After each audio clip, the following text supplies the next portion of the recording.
Magandang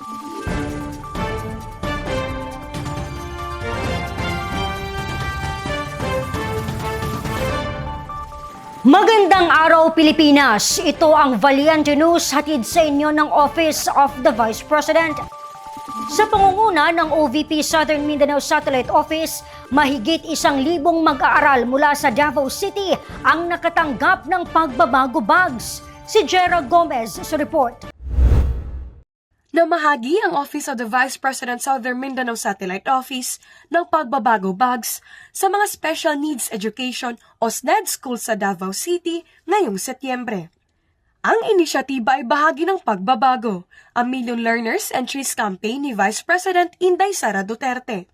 Sa kabuuan, 1,480 mga learners ang nakatanggap ng pagbabago bags mula sa 8 paaralan, kabilang narito ang mga taga-Tugbok, Bolton, Mintal, Buhangin, Matina Aplaya at Kalinan Elementary School.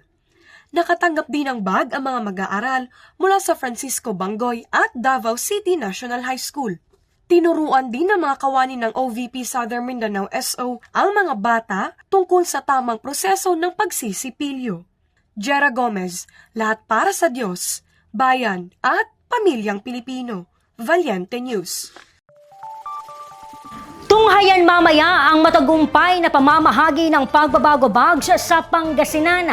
Bilang ng mga ipinamahaging pagbabago bags, ilan kaya? Ako si Claudette Loreto para sa makabuluhan, naninindigan at matapang na mga ulat at impormasyon.